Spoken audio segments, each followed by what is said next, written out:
everyone, and welcome. You're listening to DTSE Talks, the place to be to learn more and explore the life in Magenta.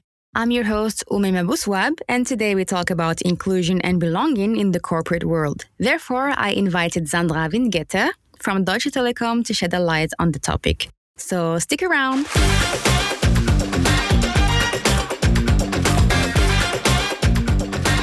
What does it mean to belong? After embracing diversity in our differences as human beings, we now have to concretely reflect this new mindset on our daily tasks. So what makes an inclusive culture? What is required to create the right environment and sustain it for employees to feel like they belong? We tackle these questions and much more on today's episode. So without further ado, let's get started. Our guest today is Sandra Windgetter. With a law background, she started working with Deutsche Telekom in 2006 and has since then occupied different roles from project management to HR business partner. She is now the Vice President of Sovereign Civil Servant Service with a passion for diversity, equity, and inclusion. She is going to share with us her insights about inclusion and belonging. So, hi Sandra, thanks so much for joining me. Hey May, thanks for having me. I'm so glad to have you here today, and I would like to start off with the very basics. So first of all, What does it mean to belong? What does it mean to belong at work more specifically? Thank you for this very good starting question. What is important to me is really that I think we come to work as a whole human being. There is no work without life. So the work or the term work-life balance is really not making sense to me very much. So if we're at work as a whole human being, then what does belonging to, a group mean at work? It means that I belong to the group as a whole human being, not as someone who's just performing. Maybe I can put it this way. All right. It's interesting that you mentioned for you there is no work-life balance, because lately all we hear about, especially with the pandemic, everywhere we're talking about work-life balance. And it's interesting that you mentioned that that's a fact that it's a whole being situation and not divided being situation. Yeah, true. As you say that in the pandemic, I think it became more apparent than ever, because it was the first time that you were not in the office and seeing only this person. You had an insight on the whole person's environment. There were cats on the table, on the lab. There were children running around. There was the mailman ringing and people had to answer the door. There were all these things, and you could see all of a sudden and be aware, oh, this is a whole person. The person has a life. The person lives somewhere, that gets mail, has a cat, has a dog. The dog is barking.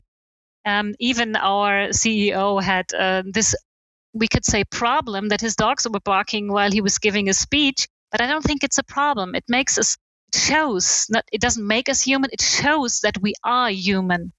And that's also, I think, the beautiful point. And that's also what the pandemic brought us, I think. That's a very unique point of view and unique way of seeing the situation, because most people would say the pandemic was just too much, and then we kind of feel less together than we were before. Also, with all of these messages you read separated or together, we're a team, all of these slogans and mottos that make you feel like, why are you talking about this now? Why does it matter now? Why are we talking about belonging right now? Of course, physically, we feel separated. Everyone is, in their living room, in their office at home. But I think it brings, and we are so happy once we get to the office and see people. Sometimes I even hug people, and I later on think, oh my God, I've never hugged this person. But now I was so happy to see them.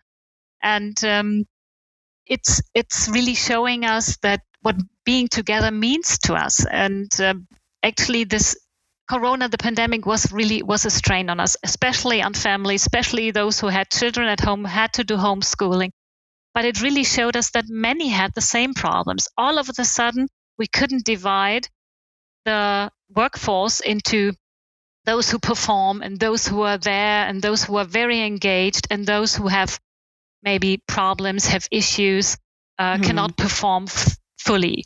But now we were all in the same boat. Everyone had problems, and that really gives us the chance to reach out and then maintain this momentum to bring it into our everyday work life, to see and to remember, yes, actually we're all the same. So yeah, we should keep that. That's interesting. And we didn't hear only about belonging, but the term inclusion is also on everyone's lips right now. And this is also the case in our company, of course. But what does it actually mean for us? What does inclusion mean for telecom? Well, inclusion, first of all, I think there's always been, and there is always, and there will always be a need to speak about inclusion, because we as human beings need a group we belong to, and being outside used to be a death sentence, basically. When you were left out of the group, you couldn't survive. So this is why there's a lot of fear connected to not being included. Being included inclusion describes a way which we really consciously involve different people. And I take time to really think about why we behave in a certain way. And I sometimes, picture ourselves in a desert, and we being as a group. And if someone's different, that was just a pattern we just as humans adopted to, and it proved necessary to survive. But today, it's the opposite. It's not healthy to separate from individuals who are different. It's really absolutely necessary for survival, and also for economic survival as a business, as a company. It's essential for us to include as many views, as many opinions, as many ideas as possible in order to survive as a company. And the second aspect is we have a social responsibility as Deutsche Telekom. We are very connected to society. We have very deep connections. We have very widespread connections. Everyone used to have a phone line via the Deutsche Telekom, so everyone has somehow related to us, and we take our position as a role model seriously. So it's very important to us. You mentioned also this social responsibility, and we're talking now about inclusion and all of these topics. Is it because of the pressure of giving back to society, or are we doing it because we want to? Are we included in these topics because we want to? Well, of course, there at the moment it's just a public discussion, and it's really hard to avoid it. But on the this is not the reason why we are doing it. It's we are all very different, and as a company, our market is so widespread, and our customers are all very different. So, as a business decision, it is very smart to include all these views and ideas and opinions, to also be a very good service provider, to have good products, because our customers are so diverse. So this is also a very smart decision. On the other hand, it's just the right thing to do. So I'm glad we're smart in this regards. And that we are also really involved in these topics, regardless of what is going on in the outside world for telecom. You also mentioned that we as humans might have some kind of judgment, or our brain is set up in a way that we have a belief system embedded in our brain, and we have some already set up metrics that help us communicate with people. Would you say that also this is something we should work on to have more inclusive culture? Oh, I think we need to, and I wouldn't say it's embedded in the brain, because then it sounds so unchangeable. I think it's something we learned. I think it's something we also learned over generations and generations. So it's very hard to change these family learned and culture and society learned patterns. But I think we really have to tackle this issue, and it can only be done by doing it every day and doing it every day. For example, our society has been and still is very performance orientated. Companies used to and still do measures the worth of their employees only by their ability. How is he or she performing? Is he or she a low performer, high performer? This will not hold in the future. It's the key to, as I said, long-term business success as well as our corporate social responsibility to change this, because every one of us, for example, there are people with disabilities who could, first of all, there are barriers, so they could perform better if we remove the barriers. That's one point. Then, of course, it's sometimes hard to, perform the way you want to with a disability. Then other people don't have a disability, but have straining family issues. They have sick children. They have children who do not sleep at night, and it's very hard on them.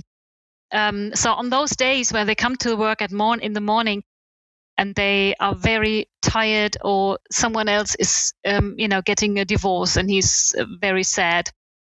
All these people have in common, they have different issues, they have different problems, but they have the situation that they cannot perform the way they want to or they could on this specific day. And if we measure the worth of a human being, of an employee, just by what this person can or is performing at the moment, then we are making a huge mistake. And the disabled community is talking about this using the term ableism. So if we're only measuring people, what they can contribute, like that is measurable, then we're making a mistake. We need to see beyond the measurement of an everyday performance. We need to ask ourselves what a person can contribute, what unique view this person can bring to our products and services. And it's more than doing so and so many calls a day or emails or cable in the ground, whatever you can measure, but actually having an impact on our teams, on our team culture, on how we, view things. And then when we are able to overcome this ableism and only measure people by performance, but by the uniqueness and the impact they bring, then we will have long-term success with our company, I believe.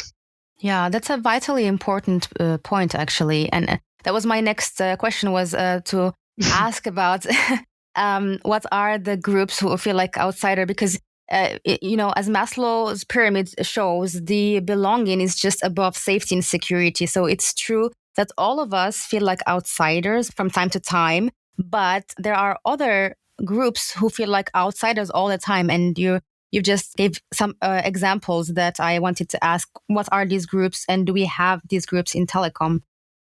I only mentioned a very few there. Many other dimensions of diversity. It's age, it's political opinion, it's health status, it's sexual identity, it's social status. I think social status is one of the most underrated discrimination areas. For example, when you take DT's new guideline on diversity, equity, and inclusion, in the English version, there is a text version and a version for blind people, which I think is great. Yeah. In the German version, there is a text version, a version for blind people, and a version in easy language. So now you could ask yourself, why is it in German and in exactly easy language? What does it mean, easy language? And in German, and I feel maybe it's just us Germans, but maybe there are also other cultures who do this. We tend to use language to differentiate ourselves from other people.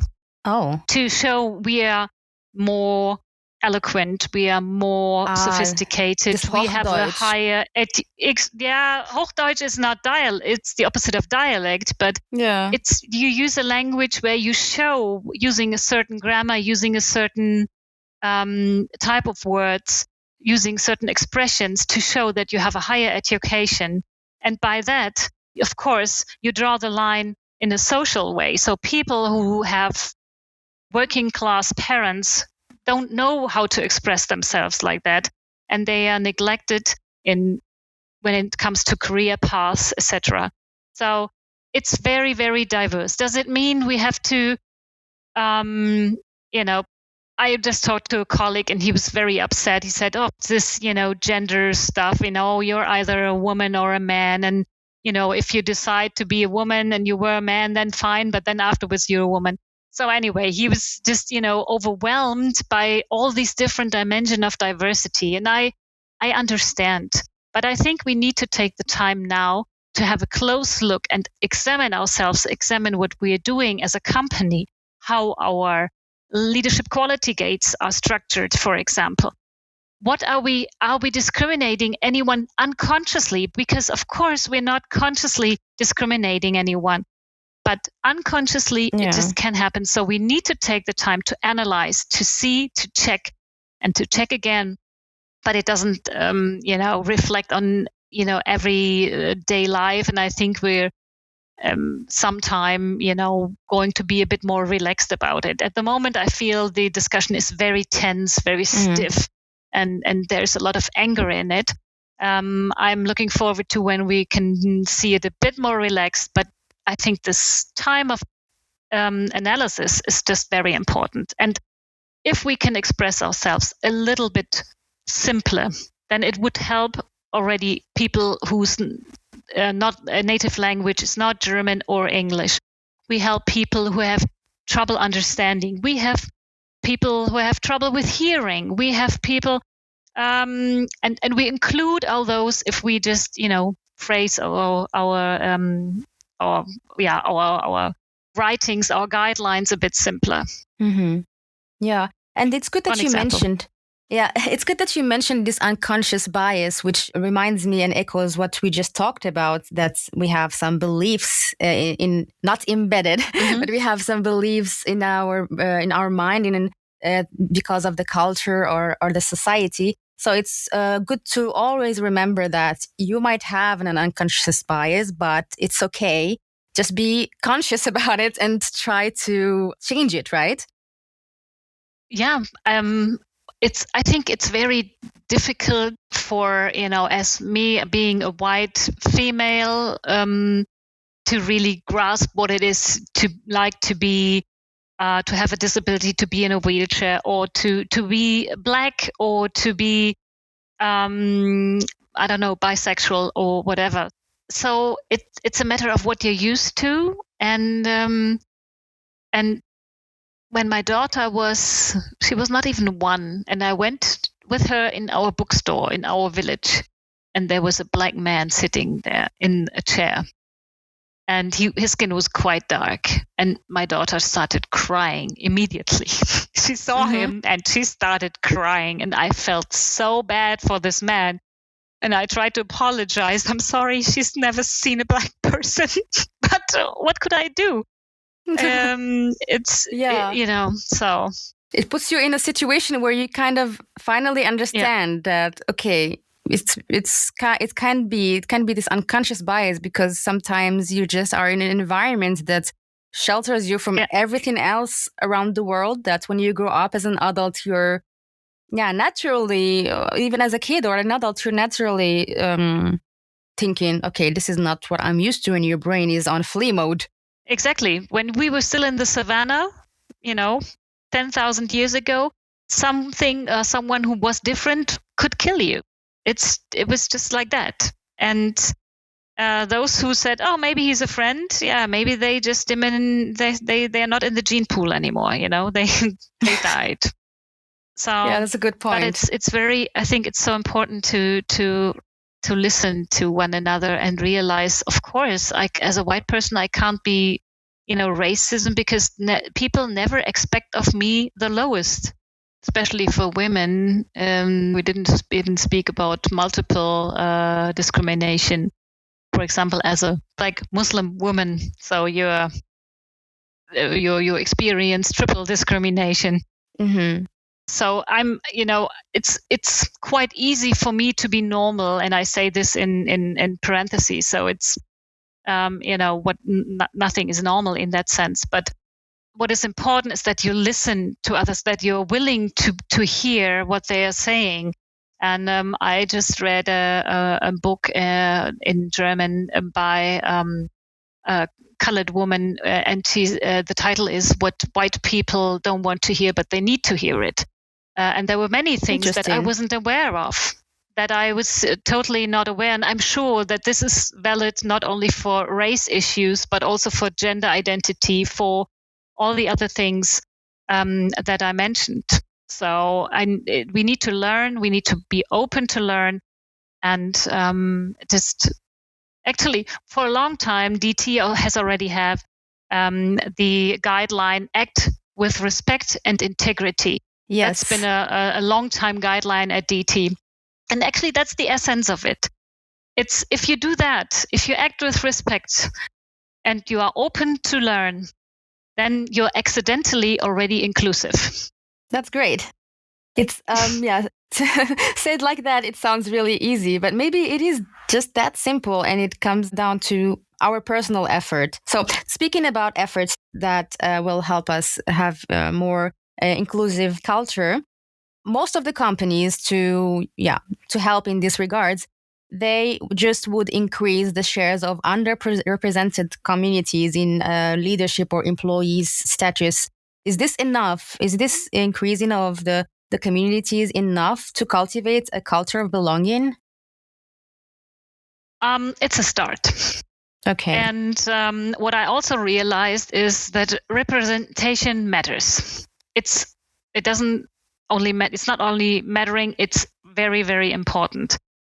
For example, my kids are 10 and 12 now, and of course, they knew before that there is a male term for Bundeskanzlerin in German, for chancellor. But because growing up, they had only seen Angela Merkel as chancellor. So people were also joking, can a man be a chancellor? So it's really important to see yourself, to have role models, to have someone where you see, oh, I can be this. Representation is important, and it matters in films, and Disney is picking up a lot and having characters who are Chinese and who are mixed race or colored. And I think it's so very, very important. So what have we done? What has DT begun to do? We have a share, of course, mainly for female leaders, but we do also have networks in Deutsche Telekom for a very long time, and they have been supported. We have a LGBTQ community. We have a network for fathers. We have a network for Christians at DT. So we have all kinds of networks to celebrate the uniqueness and to unite, and to also have a culture of belonging. So by having these networks, by supporting, they have on our intranet, they have site where you can get information, and you can gather. Having these representation also shows, yes, you are wanted in DT. Mm-hmm. It's not only, you don't have to hide or anything. Yes, we do have queer people at DT, and we're happy to have them. And we have the rainbow colored tea at the entrance hall. So these are only signs. It doesn't help if we don't live it. It's representation. You can see it. And if we keep at it, we will get better. Yeah. So as you said, these are only signs. It's not everything, right? So could you unpack that a little bit? What are some very specific examples in our everyday work lives here, for example, in Deutsche Telekom, of belonging and inclusion? Oh, that's A very specific question. So first of all, of course, we abide by the law. So that's first, that's the baseline. That of course, and well, it's still not common in or not everyone does it in Germany. In Germany, you have to employ a minimum of 5%, for example, of disabled people. And if you don't, then you have to pay a fee. So some companies prefer to pay the fee, which we don't. We fulfill the legal quota, and we fulfill it by more than 40%. So more than 7% of DT's employees have a disability. We are really open to that. Our workforce, they are a representation of the German people, and we welcome this. So, of course, we want to make these people feel belonging to our company. And I can say that we have a high standard in reducing barriers in our workplace.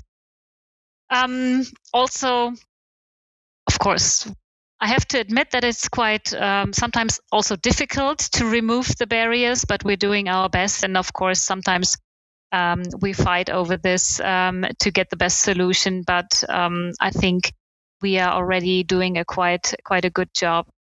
Also, we offer a wide range of flexible tools to create the work environment you need. We have modern working conditions. We have flexible working time models, employment contracts. But of course, we can do more. Yeah. So, you said we can do more. What do you think is still needed today to be done so that we can call it, that we can say that we have an inclusive culture? I think we need to increase awareness.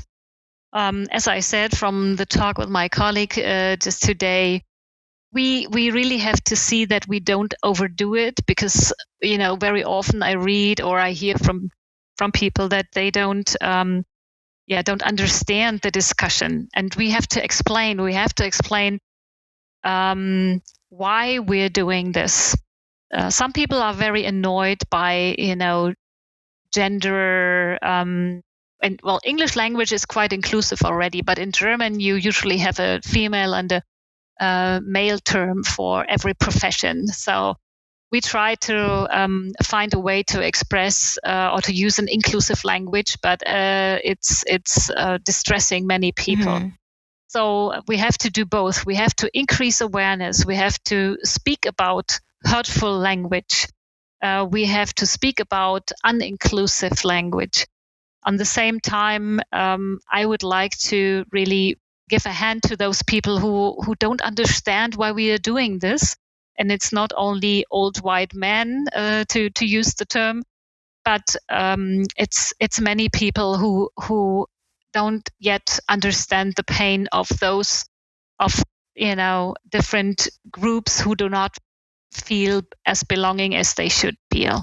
You said one term, which is overdo it. And I think this is kind of a general feeling nowadays. And this is why I asked you in the beginning, are we doing it because we want to do it? Or is it because it is just a trend? And you see a lot of corporate start with the following and hopping off the trends that you feel like everyone is overdoing it. And maybe that sometimes some people get a bit resistant just because they feel like these corporates are not sincere in their program and they're not sincere in this initiatives. Do you feel it's kind of similar in telecom, or do you have any experience with other corporates and how they moved past this kind of judgment or prejudice? I don't think it's just a matter of Deutsche Telekom, and I assume that the discussions are similar in other companies as well. I follow discussions on social media, and also I read a couple of books about it, and the arguments are very often the same. And the argument is basically the world was running before, so why should we change it? And of course, this is mainly said by people who are already participating, who are already belonging. And we need to understand that there are people who do not feel belonging. They don't feel part of the game. Let's put it as simple. And they want to join the game. And it's not just a matter of, we have to, but, when you look 30 years ahead, you can realize that those people who belong to the game today, they won't belong to the game in 30 years. So the world is changing. The world is becoming more diverse. The world is becoming, more complex. And in order to tackle the complexness of the world, it's important to have more views, more experiences within your company. And then it's a very, very super, super simple thing. If I want to have a workforce for tomorrow, what if I did not hire people with a Turkish last name, which probably was the case years ago, and which probably still carries a lot of prejudice and obstacles for people with Turkish last and first names. Yeah. For example, in Germany, apply for a job. For example, in Germany, their applications are, I don't know the percentage, but their chances to get hired are lower than those of the people with their name Müller or Schmidt or something. So it's, as a company, it would be very unwise to do that, because then in 30 years, we won't have the skilled people. Because, 30 years ago, people had mainly, and with a higher education, they only had, the German names. It was a prejudice, and there were very few people with a migration background. So if you want to be smart and want to get the best people, then you will lose if you only take white male applicants with a last name that sounds very German. Then you're just going to lose. And of course, if I only take this business approach, with this very narrow business approach, already then diversity and inclusion just makes sense. Yeah. Apart from it's just the right thing to do. Yeah, aside of or actually the human, the human aspect of this whole situation, that it's just the right thing to do. Exactly. To put yourself in other people's shoes and think, hey, do they even get to feel like me? The thing is, we should ask ourselves, with which actions or words do we not include them? When, what actions or words cause exclusion? And of course, we can ask. It's important to listen, but we also need to be prepared that they don't want to explain again, because that's something I really feel that many people say, I said it so many times, I'm tired of telling them, and so we have to, we have to also be patient with one another. Yeah. I understand. For example, me as a Muslim, in the beginning, when I started here in Czech Republic, it was really annoying for me in the beginning that they asked me so many questions, and I was thinking, why don't you just look it up? Or I answered it yesterday. I already told you. And then after a while, I just thought, why don't you just put yourself in their shoes? They have their own. As we said, the culture, all of this upbringing is playing a role, and it's not that person. It's just maybe the whole, the whole package the person grew up with. And I just think to myself, okay, I'll just explain again in a nice way. And after a while, people just nice. understood.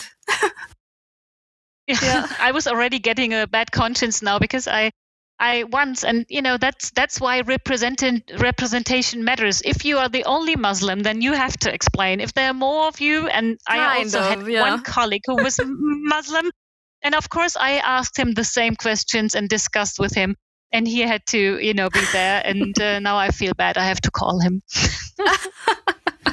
No, this is actually a good point, that we get frustrated, both sides get frustrated. So on one hand, I think we just really get lost in our own world. And this brings me to my next question. So you said what we can do as a company to have an inclusive culture, but what can we do as a person? What can each of us do to become disconnected as one and practice inclusion? I would say be open-minded, be ready to learn, and ask yourself if you are making life harder or easier for your fellow workers. For example, what kind of headphones are you using? Does it ensure good sound quality for hard of hearing to understand, for example? Does it sound good to you?